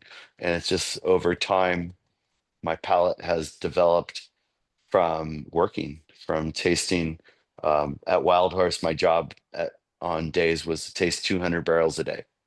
I would smell and Yeah. taste quality control 200 barrels every morning. I'd lay them out and then I'd jump in front of the cellar crew that was going to suck the wine out and use quality control. And if I had experiments in the lot of barrels, cooperages, that's what I would really focus on. Like, oh, I put down this barrel and that barrel and this barrel, and you can taste the differences between each cooperage, each forest. And that was a big part of my early winemaking career. That's Like, cool. yeah, Another question is, what was the planting density of that cherry vineyard? The it's one 12 with by the 12. It's okay. 12 by 12 and it has about 200 vines of Chenin Blanc up there also. And I Huh. pick that with the cherry Zinfandel. It goes into it. I don't weigh it separately because it just goes into our picking our macro vents. And it's a hostile vineyard. So meaning you're out there and you don't have a forklift. You're going to pick it on 2 trailers. We're going to transfer it with a jack onto a truck and we're going to haul it by a very rudimentary picking trailer back to the winery slowly, knock on wood, we don't lose a wheel. Hey, man, Is But that hand harvested or everything I do is hand harvested, hand? everything's Okay. hand pruned, everything is hand weeded. Oh yeah, that's what you're talking about. There's no herbicides out there. I use Weevil side for controlling gophers at times, which is single kill targeted. I use a 17 HMR rifle for gophers and squirrels, and then I That's a use good a one. shotgun for birds. And so I weigh the value of every operation we have, and uh, No I sheep, huh? No uh, sheep? oh no, yeah, we have we had 60. We're down to like 50 right now. Okay, okay. We sold off 10 sheep, done some horse trading along the way. We had Tina, our llama, she passed away. We then traded 10 sheep for Ziggy. And Ziggy's our llama right now that was traded as a 2-year-old llama, which turned out to be a 10-year-old llama. And that didn't go over very well because it was a stupid horse trade. It was like $1,000, 10 sheep, and a llama. Yeah, and Matt, It sounds like a country song, man. It sounds like such a country song. well, when we found out the llama was 10 years old and we castrated the llama, that's Oh, where the problems erupted. That was a big issue because we had like the vet came in, he's like, this isn't a 2-year-old llama. This is a 10-year-old llama. I'm Oh like, no. oh fuck. Really? No wonder Ziggy's so mad. uh, So So, but the llama protects the sheep, does a great job. Like it plays as a larger animal, pack animal with the sheep, and you have to have them sterile with the sheep. But they look like the lions, the mountain lions won't come in. The coyotes see the llama, and the size deflects any pressure from predators most of the time. Every now and then we still get a lion kill, but yeah, sheep are part of it. I mean, I don't like the coin the fate, like the regenerative thing. It's like I believe in having a farm and having a well-rounded system that is fruit trees, landscape. I have all my sycamores, and then I have vegetable gardens, and I have fruit trees, sheep, llama, um, chickens, and such. But that's the lifestyle that I think pretty much I chose when I decided to be a winemaker. And I'm not sure everyone that chooses the industry chooses that lifestyle these days. But that's where it used to be. That's what it was. You were out in the you were out in the middle of nowhere. You wanted to have wine for your family. You planted a vineyard so you could eat the grapes, and then you brought the grapes in, you stored them and they became wine, and then you kept that, and you drank that wine over the winter months and into the next seasons as you made more of it, and you said, oh, it gets better over time. And that's the rudimentary idea that I have of starting Linne Calodo. Hey, Matt, I have a question for you. One more question, if I can. And it's in regards to your martyr. Your last vintage was 2019. What's special about that wine? Yeah. You don't have it like Well, every year. yeah, so it's a pain. I've alluded to it. It's a pain in the ass to grow Mourvèdre, and it comes in at different ripenesses every year, depending on how you're farming the crop. And it drives me crazy that it is so difficult. A lot of times I use the earthiness of the wine to play against the fruitiness of everything else I make. I make so many things that are big and bold and exuberant, like Grenache and Zinfandel and even Syrah at times. And I want that earthy, meaty, gamey character that Mourvèdre offers to come and play against the vibrancy of fruit. Martyr happens only in years where I have enough of it and I feel like it's quality enough to make its own wine on the side.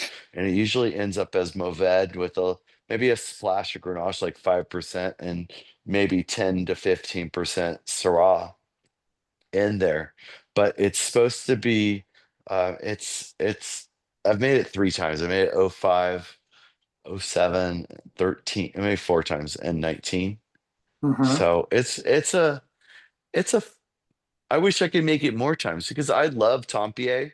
I love Domaine Tempier. It's always been one of my like go-to brands out there, and I was able to finagle a tour a couple years ago with my family in tow, and it was great. They took me all around, and I was able to check out.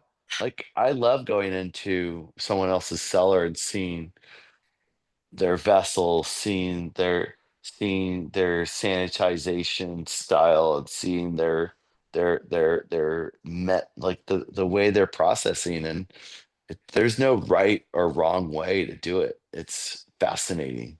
So, and some of it's so historical that it's like all I'm doing is I feel like I'm doing it wrong because I'm not. I'm too far ahead. I'm too modern. Okay. Yeah. So Mourvèdre is great. A great grape. Very, Yeah, very I have a few bottles, but I'm good. onto them for a while. If I could He pull it off this year, I will he because doesn't it looks really share them. good. He doesn't share them, but you know. Well, like Uh, Mike, are we all Martyr, gonna drive to Craig's house and Right. raid a stash? You know what, Martyr is Mike, is so you have friends at certain price points what can I say? You know, That's the price points. There's a whole other conversation. Right. Because I honestly, I work so hard at hand farming and doing micro levels, and it's so hard to tell the public and tell everyone why we're different, how we're different from everyone in my team, and how we approach each job, and it's hard to stand out these days. When there are 26 wineries in Paso, it was easier. It was a different culture, and the region was growing. Today, with as many as there are, we all tell stories, and to um it's hard to disseminate between what's real and what's fake and what's just marketing. And that's really a tough, that's my toughest part of my world that I'm in right now, is Mm. telling the story, because marketing takes over, and marketing begins to say this and that about every brand, and it's family run and operated, and now we're sold to treasury. Yeah. It's family run and operated, and now we're Constellation. It's family run and operated, and now we're this other place, and we're too young of a region to be I mean, that's capitalism, but it's also not what I see the reason why I make wine. I want to be here for raising my family, watching their generation grow up around me, and when I can sit at a table with my grandchildren at it, that work in the same industry, I look forward to that day, and that's ultimately what I plan on. Hey, Matt, I Well, apologize. I came in a little bit late on the conversation. I was actually at a meeting today. I heard two things. You were talking about the water and the wells and everything else like that. It perked my Yeah. ears up because this is an issue I have. The other thing that came into very, that perked my ears up even more was your sustainability conversation about being down in Panama. One of the things I'm doing is I'm working on sustainability in silicon, which is basically not the breasts, but the ICs and pieces like that. Check. Yeah. Tech. Yeah. But working with that and then hearing Laura actually go on to it, I really think is what you were just saying. How do you stand out with 574,235 different wineries in Paso Robles? Is Yeah. talking about that piece of it for some of us that really care makes a bigger difference. I'm tasting your wine without any food, and Yeah. I fucking love it, by the way. Thank you. Thank you, Mike. Yeah. It's doing really good. But the Thanks. sustainability and what you're talking about, a generational pride, I think makes a huge difference. And that is something we actually need to appeal to the next generation. And that's who our next drinkers are going to be. That's who your next buyers are going to be. Sorry, it was just a strange world that I came into all of a sudden, but I have Yeah. the rest of your No, conversation. But I just wanted to it's all share that with good. you. No, I Yeah. really appreciate that. That's y- like, I y- I'm only here to learn right now and pass on information to Yep. and my kids are just, my daughter's working here. She's running the wine club now and doing a fabulous job, but it's trial by fire. I had an employee of 20 years that burned out, retired. He's still my family. He was just here last week and checking in on us. And I think that's the big thing about working at Linne Calodo, is you are working for a small family, and we're not we run differently. We have emotions, and we have, we have high times and low times of employees and family members, and deaths and everything that happen within a family, and uh, as that's a big part of what I want to see propagated into the future for So Linne Calodo. I'm gonna cut you if off I, one term, Mike. Give me 10 seconds here. Uh, And I've been I drinking. like I'm you. drinking on an empty stomach, but man, here you go. You're getting honest answers out of me. Yeah. Listening to you uh-oh, I here. better stop. Yeah. Listening to you talk here, just for the few minutes that I've had the privilege of hearing you talk, is next time we go to Paso Robles, we're going to make a very concentrated time We don't have a lot of your wine in our cellar right now. And I think that's a huge mistake on our part. That's the effect that you doing what you're doing right now is making to us. And we have a pretty good wine cellar. We're Paso fanatics. So Yeah. just give you feedback. There you go. Well, I All yours. appreciate that. I have always enjoyed being pretty low key in what I do, but I also have never been very confident in saying I know it until I know it, until I experiment, try it, fail at it, figure it out, and perfect it. And that is what the last 30 years have been like, is just checking things out. And then now, and I've taught so many people that sometimes I get scared that I'm teaching them the right ways to do things, but they haven't seen the bad ways that things can go, and that they need to go down that pathway of learning how bad it can be and problem solving along the way to know when it's going the wrong way, because I've prevented them from ever experiencing it.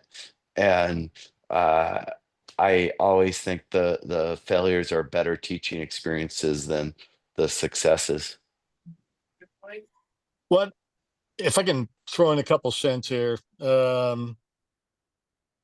I think that over the 20 to 22 years we've been going up to Paso, I really can tell the I'm not going to say that definitively.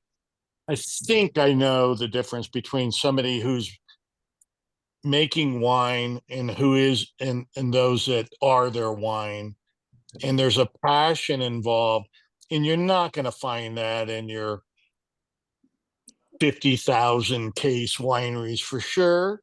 But there are places like yours where I know you put your heart and soul into it. And I think you can taste that in a glass. And the reason I'm saying that, because I'm not an expert, but I think I know when I've sat down and had a formal tasting with a winery or a winemaker, and I can tell the effort that's been put in and the farming and all of the nuance of all that. And I've said it to my wife while we were been sitting there. I go, this guy's, I can taste the effort that's been put into this, how delicious it is, and how Yeah. meaningful it is. That's how I Yeah. think about it.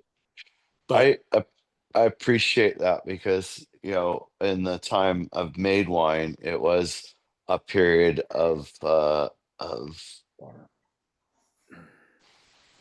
explorers, or whatever you want to, where when Paso was little, when things would break, I'd find myself at hardware stores looking at belts in a Atascadero at Ace Hardware, I think it was Ace Hardware, on the corner of Traffic Way, and looking at belts and trying to figure out how I could solve an Italian Di Franceschi issue with its destemmer with an American made belt.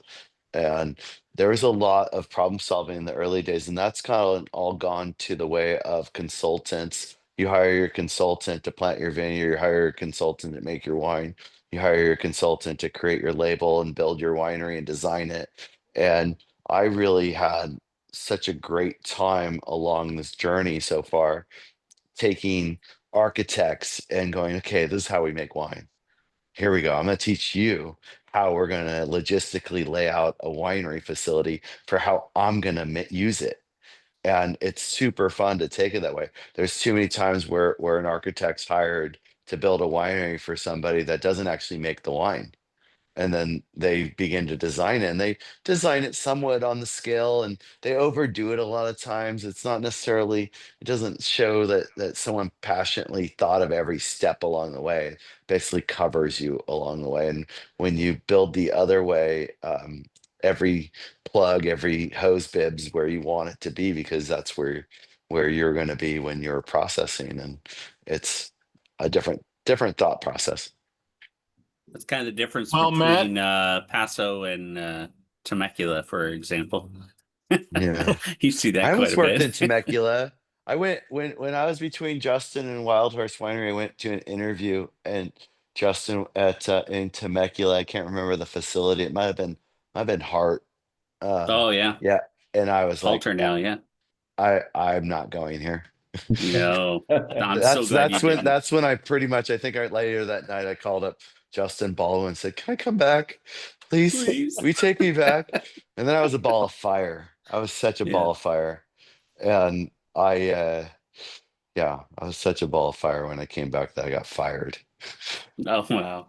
Sorry, Mike. I But didn't mean to cut you off there. No, I was just gonna Well, go ahead, I'm Laura. sorry. Oh. Patrick cut me off earlier. Anyway, I know. So Matt, in the comments earlier, since the other Matt mentioned being fired, I said all of us, need to get fired at some point in our life. It's a good lesson, 100%. right? it's a very good lesson. I fired my daughter last year. Yeah. on bottling day in the morning. On the bottling day in the morning, she had to be here at 6 a.m. to help back in the semi truck, and she comes rolling in like 6:45. Yep. Oh Like, no. I'm showing up for work, and I was so furious. This is not fun because I have other employees that are not family, Yep. but and they have to Yep. get involved in the family part of this. And I literally said, "Go home. You're done. You're not showing up this late. You need to be here on time." And I was going to teach you how to back in a semi rig this morning. And now you missed all this operation. And that semi rig only comes in 4 times a year. And you need to learn how to do it. Yep. So I don't have to be here. And Everybody has to hear you suck 1 or 2 times in their life, right? Or maybe more. yeah. One or two times a week. Yeah, I'm used to that one. It's so good. So this is called the Paso Robles Wine Fanatics, and can I just say I have heard your name since I was first introduced to Paso Robles. Really? And I have heard you on podcasts, but tonight, actually hearing you and listening to you, I feel like I really understand you much better, and I am a huge fan and completely I feel like I understand you and get you and love what you were doing. And so I really appreciate you took your time tonight to be with us. And I have more understanding of how so many people in Paso Robles who are your peers or people who are following you and wishing to be you, why they speak so highly of you. And you haven't even met his dogs yet. So, I mean, I Yeah. haven't. I appreciate that a lot. I've it's more about the journey, right? I mean, Yeah. Yeah. It's been good, and I really appreciate hearing that because yeah, teaching second generation's been really fun for me to take, like Camille Cherry, to take Austin Collins, Neil Collins' son, who, I befriended him when he was at Adelaida, and then to go and teach these kids a little bit about what it means to be in their family and to grow up and help out. Yeah, it means a lot to me. Absolutely. And it's, it's clear through this that you put in the hard work, you learned the hard way. And you've been leading and doing a phenomenal job and giving back. Thank you. Yeah. So a couple closing comments real quick. We got a couple people in here. I'm just going to give them a shout out. Andy Koradeshi and Matt Valenzuela. I guess obviously you're a Paso Robles Wine Fanatics member. Thank you very much for being part of the group. And I assume you guys are Linne Calodo super fans. Oh yeah. We went over time, didn't we? Yeah, By a little bit. Only an hour and 15 minutes now. And We're This might be a record. This might be a Oh record. my gosh. Oh my and gosh. then That's when I go hilarious. have a little bit of food after drinking wine, Yeah. but I have to thank you, Matt. this is one of the most engaging conversations we had. Yeah, I really appreciate the time you took, and that you thought enough of us to want to engage. Oh And yeah, this will be up on YouTube awesome. I mean, shortly. And so our rest of our members can have an opportunity to see what you had to say. And I can't thank you enough for joining us. I really do appreciate it. And next time I'm up there, we're going to stop by and say hi. Hey, thank you. Mike, Thank when you. you get a chance, one more Cheers, thing everyone. for Matt. If you have not been to one of the, I'll just call it events. So it could be harvest party, could be summer barbecue. Highly recommend. You get, yeah, there you go. So you get. We've done to a couple of them, yeah. Okay, so you already Yeah. know, especially when Matt starts going, I'll be right back, and then he's coming back with some bottles. You're like, oh. Matt's I've kept a opening second. library. Yeah. I've kept a library of everything I've made since the beginning, even all the way back to Justin Winery. So Oh, the man. first wines I touched at Justin Winery were the 1993 vintage. I did 93, 94, 95, 96. And then I worked vineyard in 97 at Justin, and then left there. But then I have some wild horse wines, and then once Linne Calodo starts, I have every bottle I've ever made. And it's fun to bring them out and share them Yeah. and see them. They're a liquid photograph of my life of this time period. And as I get into the period where I planted vineyards, they're how I catalog where I've been, what I've done, and where I'm going. So No, So good. we've been there, Matt, and the buzz got it was like going to like a rock star was he's getting out of the limo, and all of a sudden everybody that's Matt's hilarious. going to open it. Matt's going to open an 07, and everybody Yeah. scrambles Yeah. over there. Yeah. It was pretty engaging. It was fun. Thank you. Good Thank you, events, yeah. great events, great music, and the food's great. And I always recommend that party. 100%. So thank you very much, Matt. Thank really you. do appreciate it. And cheers to you. I've already finished my glass. So. Cheers, guys. Anyway, Cheers. Forward Thanks to for having tasting me. with you Matt. tomorrow. Okay, Thank we'll you. see you there. I'll be Yep. here. See you. All right. Thanks We'll all. see you. Thank you, Have a Matt. great night. Bye. Bye.